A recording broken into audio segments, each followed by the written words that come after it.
Jūs dizainerė, ar ne? Ar galima taip įvardinti? Ar nenorit, kad taip įvardinti? Šitą mano specialybę jau pakeitė žurnalistai, nes dizainerė daugiau asociuojasi su estetika, o mes esame buities analitikai, jie patys taip sugalvoja mums tokį pavadinimą. Buities analitikai? Jo, buities analitikė, kad tyrinėtoja, mylėtoja buities, biškai mes taip giliau žiūrim. Į buitį? Jo, ne tik tai estetika. Jo, bet buitis yra toksai dalykas, kur sako, ai, buitis, ar ne? Taip, jis toks be. Toks be, paviršius toksai. Bet ką galima ir giliau žiūrėti? Tai aišku, buitis yra giliausias dalykas, nes jis lėkštas tampa tik tada, kai tavo gyvenime tik buitis ir yra. Taip. Tai tu turi kuo greičiau ją sutvarkyti, kuo su didesniu malonumu ir tada turi kurti. Viskas. Gerai, bet kai kam yra buitis, ar ne? Buitis tai yra, indai, virtuvė, daiktai, pagalvėlės, sofa, telikas. Yra taip, ar ne? Taip. O kokie jinai dar gali būti? Draugė. Tu turi būti dalis buities, nes baisiausias dalykas, kad dabar žmonės nori gyventi namuose, kuriuose niekas negyvena. Jie nori, kad jie būtų tokie tvarkingi, kad jis pats trukdo savo namams. Vat pagalvėlės paminėjot. Tai va taip. Pagalvėlės gražiai išdėliotos, kaip parduotuvėje yra buities, tobulos buities parašas. O iš tikrųjų netaip turi būti. Tu tada negali Tu trukdai namams. Taip. Taip, esi pats didžiausias namų trukdis. O namai tai yra vieta vienintelė žemėje, kur tu esi tu. Tu turi atsiskleisti namuose, pailsėti, kurti, kažką daryti. Tu turi sukurti ritualus su savo buitim. Ir taip pat su savo šeima. Nes jeigu visi ten įsitempę vaikšto, čia nenuvalyta, čia nenuplauta, čia o jeigu dar kas nors netikėto svečio baimę, aš turiu tokį sugalvojimą. Geras, papasakok. Taip, labai geras. Tai vat paskambina kažkas į duris, tai dabar dar į telefoną, bet jeigu duris viskas, namie didžiausias stresas. Visiems taip? Taip. Nes mes, tiesiog. Neatidaryk. Jo, bet tada reiškia mes, kad padarome taip, kaip svečiui, kad būtų ne savo. Tu ne save atvaizduoji. Visiškai ne. Taip. Ir baisiausia, kad ta tvarka yra taip, kaip koks didelis drakonas, taip įgavo tokią galią, kad tarsi tvarka yra siekiamybė, bet tvarkoje nieko nebėra. Gyvybės nebėra. Tai tu turi išnekėt mano žmonai, kad jūs visą šitą papasakotumėt mano žmonai, kad tvarkoje nėra čia nieko gero. Tiesiog. Nėra tvarkoje gero, supraskit. Bet tai yra ta kita tvarka, suprantu. Taip, bet... Turi būti ritualas. Ritualas yra labai svarbu. Dėl to žmogus, kai pradedi tada galvoti, kas tas ritualas, kodėl skiriasi vergovė nuo ritualo, ko čia skiriasi? Sutvarkyk. Taip. Išplauk indus. Vergovė. Tie indai, tragedija kažkokia. Ne, kai tu juos myli, kai tu juos atsirinkai, tai kai tu gamini kavą, tai nuo aparato iki kavos pupelių, iki vandens. Turi būti viskas faina. Taip, ir tada tu plauni tą podelį, tu sakai, čia mano. Ir aš sakau, žmonės, išsirinkit savo mylimą podelį, jums nebereikės tarnauti jam. Juokaujat, aš neturiu laiko podelio rinktis. Tai sakau, jūs turit laiko visus pridovanotus ten su karvytėm, kur lenda ten kažkas iš centro, tada ten dar kažkoks užrašas. Vieno užteks. Taip. Visą laiką norėsi gerti. Skanesnė kava. 100 kartų. Ritualas. Ir ne kavos darimas. Ne. Ir tada tas podelis net purvinas, paliktas kažkur, netrukdo tau. Ir jeigu ateis tavo svečiai, žinot, kur tai yra netvarka? Kur? Neharmoningoje aplinkoje, nederiny. Kaip tapybos darbas tavo namai yra. Jeigu gražus daiktai migruoja erdvėje, yra gražu.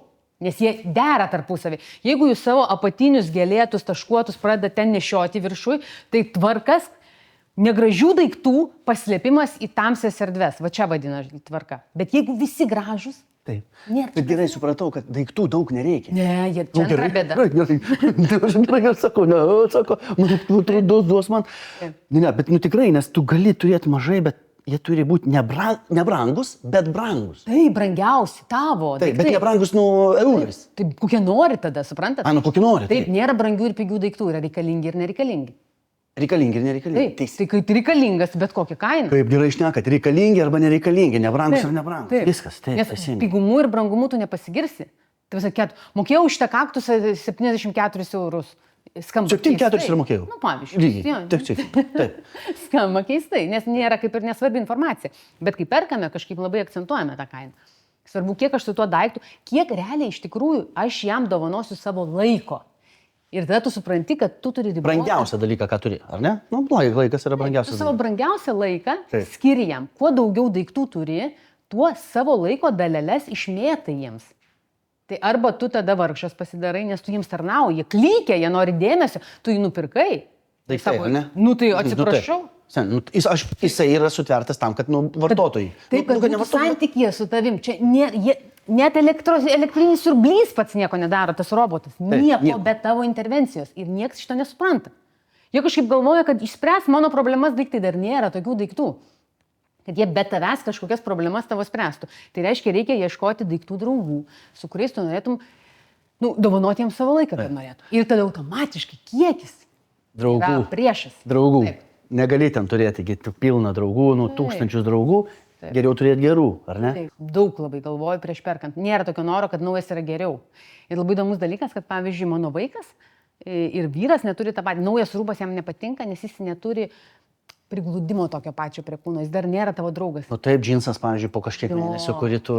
Jis pats užlenda. Kaip tu sako, daiktai... Pripranta prie tavęs ir sako, aš ateinu. Ir sako, tu tik kojytę žiūrė. Ir viskas. Taip, taip. Tiksliai. Taip, ir įdomu ir reikia daugiau apie tai kalbėti apie tokius žmonės. Nes visi, kurie sako, kad nauja geriau yra, tai jie nežino, kad yra žmonių, kurie sako, ne, nauja yra blogiau, aš blogai jaučiuosi. Aš blogai jaučiuosi, kol jaučiu, kad jis naujas, kol jisai nesusitapatino su manim. Nes mada lygiai tą patį daro. Naujas geriau. Jeigu geri santykiai ir su žmogum, kai jisai yra naujas, ar ne, mes dar, žinai kaip, o paskui, ar ne, jau galim už rankų, nebereikia nedirbti nieko. Čia yra labai geras darbas, čia yra sielų draugystė. Va. Vertė susikuria tada, kai tu atrandi kažką daugiau, ne tik išvaizdą. Nes jeigu tu, pavyzdžiui, savo namus, kuri tik tais taip, kad jie atitiktų dabartinę madą, jie pasens. Bet jeigu, kad jie atitiktų tavo vidinį pasaulį, jie niekada nepasens. O nieko tokio, kad aš, pavyzdžiui, žiūrėkit, labai visi mėgsta slėpti namie. Pilna daiktų yra, bet jie labai viską užslėpia. Virtuvė užslėpta. Rūbinė užslėpta, viskas užslėpta, atseit, kad nieko nematytų, nes ta netvarka atseit.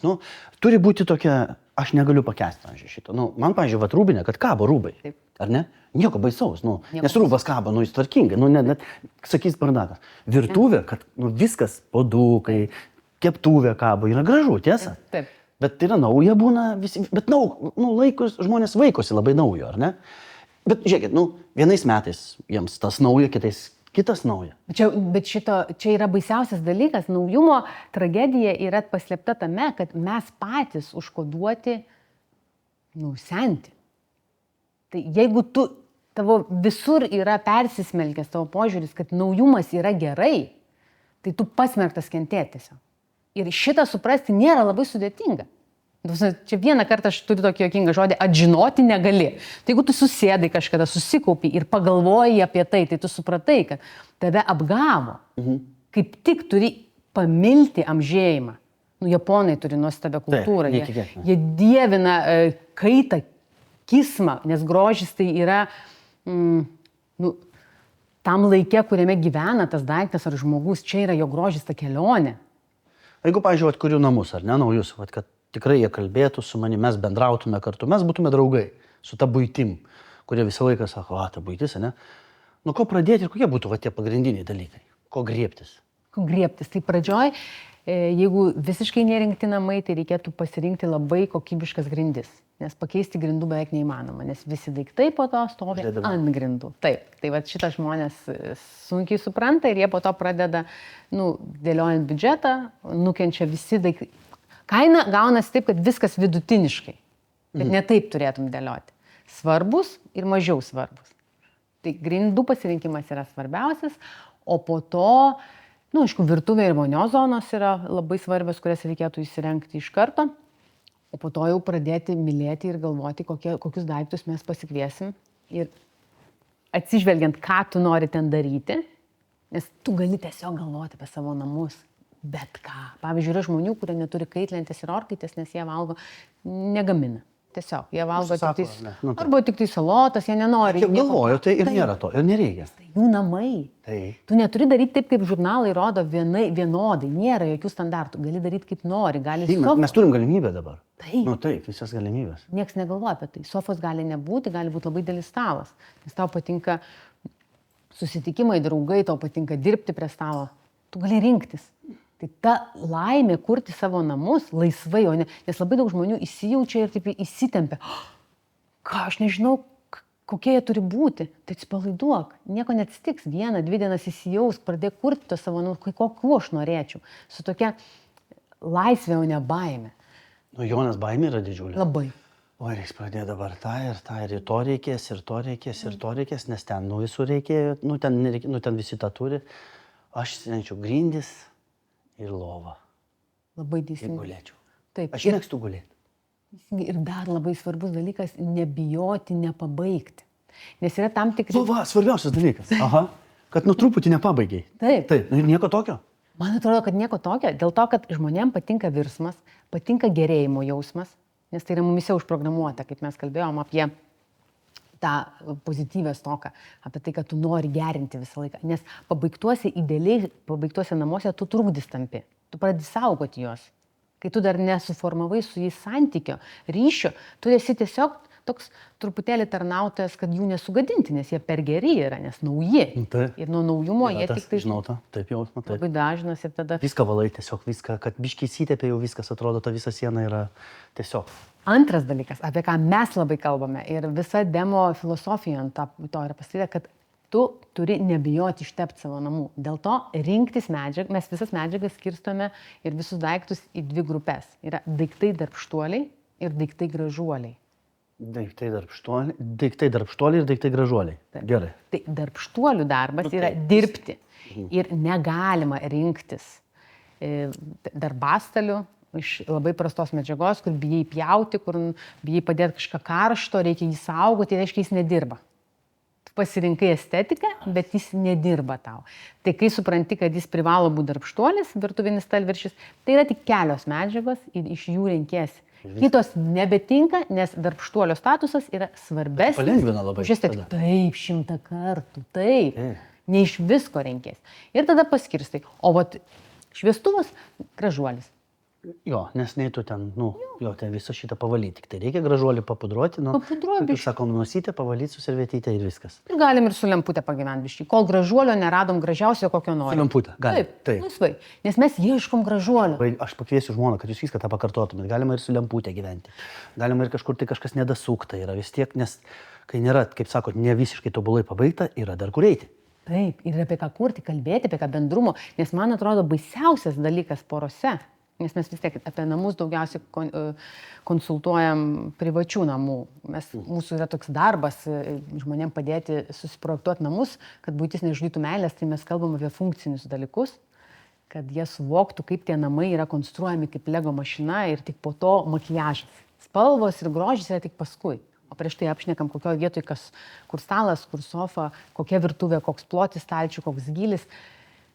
Ir kai jau jie supranta, kad čia jam bus labai patogu, tada mes jau kaip tapytojai dažom, ar ten tokie fasadai, ar tokie, čia jau yra gražiausia dalis. O dažniausiai visi pradeda atvirkščiai. Išsitraukia spalvas ir nuo jų pradeda. Čia yra pati pabaiga. Svarbu sielą, stuburą sukonstruoti, kad būtų tau patogu.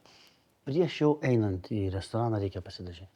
Taip, tiesa. Pačiam gale. Pačiam gale. Taip. Va, taip. Po štrichą didį ir viskas. Bet tu negali pykti ant savęs, kad tu negali jaustis, va taip žmogus irgi kartais jaučiasi, kur jis sudeda akcentą, ar jis pasipuošime, prieš renginį jaučiasi, kad čia jisai tik jis yra, ar jis galvoja, kad jis su halatuku namie tvarkosi ir čia jis. Nes jeigu jis galvoja, kad tik pasipuošęs yra pilnavertis, tai labai blogai, daug laiko tada jis nepilnavertis ir kenčia. Tai namus reikia irgi taip pat žiūrėti. Gerai, pavyzdžiui, sakėt, pagrindinis dalykas yra grindis, ar ne? Pagrindas, ant kurio mes stovim, ne? Aš, pavyzdžiui, dėjau pušinės grindis ir man visi tu durnas. Man gražiausias. Minkštas čia, pas tave sako, čia su kulniukais ateis ir viskas.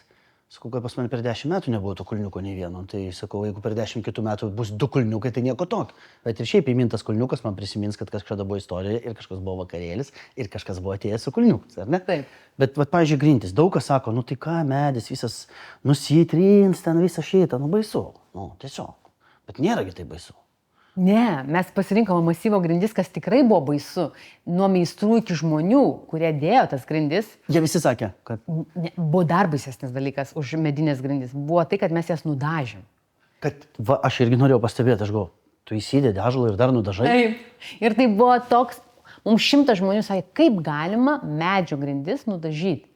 Taip. Dėl to, kad mes pasirinkom jų tekstūrą, jų gyvumą, jo tikrumą medžiagos, nes masyvo, lentos, amžinos, čia vyksta renginiai, žmonės ateina, vaikšto ir su kulniukais ir nieko jam nesidaro. O dažo mums reikėjo, kad koloritą, mes norėjom, kad būtų šviesu. Ir man atrodo, kai apsitrina medis ir matosi toks kampukai, man labai gražu.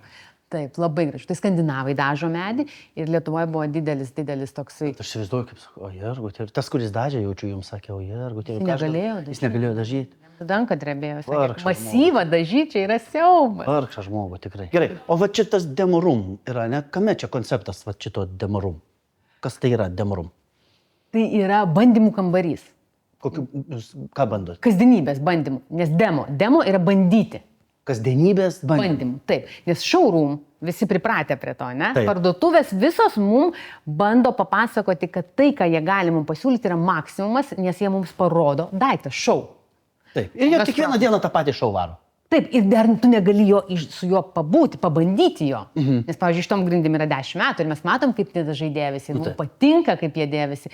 Mums viskas gerai, nes mes padarėm ilgą procesą ir patikrinom, kas yra demo. Ir mes kūrėme kasdienybės patobulinimo mechanizmus su savo vyru, mes dviese, kūrėme kaip funkcionaliau, lengviau, įdomiau susitvarkytos namus, kad buitis nežudytų meilės. Ir šitoj erdvėj yra labai daug bandymų tą temą. Yra pavykusių, nepavykusių ir aš apie visus galiu pasakoti, nes aš noriu, kad žmogus suvoktų, kaip konstruojami yra namai. Kad tu tose namuose esi kūrėjas, kad tu gali ir, jeigu pas juos galima taip, tai aš irgi noriu kažką pabandyti. Gal aš tikrai ne taip tas taures dedu. Pavyzdžiui, nuostabus dalykas yra stalčiuje, atsidarai. Keistas buvo dalykas. Pliusiukai. Aš atsidariau. Ne, bet ne pliusiukai, bet šiaip, kad taurės yra stalčiuje, va taip visos išdėliotos. Taip. O labai keistas buvo dalykas. Bet supratau, labai patogu. Taip. Ar ne? O kitam stalčiui yra pliusiukai sudėlioti, kad tu sudėtum puodelius ant pliusiukų. Tada vaikai kaip mėgsta žaisti šią žaidimą. Jiem patinka dėti į vietą daiktą, nes pliusiukas sukuria tą žaidimo momentą. Taip, kaip sisiuot pisuarį ant musės. Taip. Visiškai tas teisingas dalykas. Visiškai tas pats. Ir tada tu matai, kiek negrįžo namo puodelių. Atsidarai, 3 pliusiukai tušti, reiškia kažkur namie dar bėgioja 3 puodeliai. Taip. Taip. Ir vaikai iš karto bėga ir ieško. O šiaip virtuviai sudėk indus jau labai neįdomu. Jo, jeigu tu sudės vieną už kito, ten kažkur spintoje, va ten nieko nesimato. Taip, o šitą irgi sprendžiam. Dėl to mūsų spintelės virtuvinės yra siauros. Taip. Nes jeigu yra vienas už kito, jau yra sandėlys. O va, man gerai, va čia šitas paveikslas, demo room, ar ne? Taip. Jis vis tiek kažką, jis ne tik paveikslas yra. Galim apžiūrėti. Eina. Na, tai čia dabar kas yra? Čia.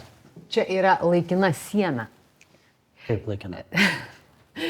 Naurio Kalinausko kūrinys žmonėm, kurie atsikrausto į nuomojamus butus ir nori pasipuošti savo namus, nes bijo kalti sienų skylučių, nes po to reiks viską tvarkyti, išpakliuoti ir perdažyti visą sieną arba visą butą. Tai tokį pasiėmei? Taip, Tu savo turi asmenišką? Taip. Aha. Ir ten turi, ką nori. Ir gali nusidažyti skirtingom spalvom, kokiom tik nori. Ir kas yra unikaliausia šitoj kompozicijoje, kad tie dažai, toks plonas sluoksnis, gali dar papildomą funkciją tau suteikti. Niekas net nežino, gal net ne visi žino.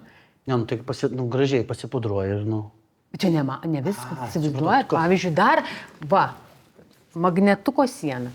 Tiesiog dažai ir tu prispaudi, Taip, laukia, dažas, magnetinis dažas. Taip, magnetinis dažas. Ir tu gali paimti bet ko Bet kokią spalvą. Bet kokią spalvą ir magnetinis jis gausis. Ir tu tada prisiklijuoji ir gali tavo nuotraukyčių sieną būti. Šitas dažas irgi gali būti bet kokios spalvos ir gali rašyti kreida. Savo kažkoks palinkėjimus, sentencijas. Čia yra spalva, kur gali kažką pasikabinti. Tas katinukam, ne? Katinukų, jo. Visi šitą. Taip, jeigu reikia, tai katinukų. Multifunkcinė. Taip, Multifunkcinė siena. Ir tu, pavyzdžiui, pasiėmė, išsikraustai, tave išmetė jau. Taip, tu pasiėmė sieną. Ir nes tikrai, jeigu tu pripratęs prie savo sienos, ir jeigu, pavyzdžiui, kažkoks ten buvo pas tave labai svečias, ar ne, kažkokia didelė meilė, užrašė tau kažką, tai jau tampa tavo istorija ir tavo kūrinys. Ir nešiosi visur. Ir visur nešiosis, jo. Jau. Taip, nes įsikrausti, nepaliksi savo meilės, tiesa? Ne. Labai gerai. Demorum, čia viskas nėra dėl šiaip? Ne, viskas yra bandymai.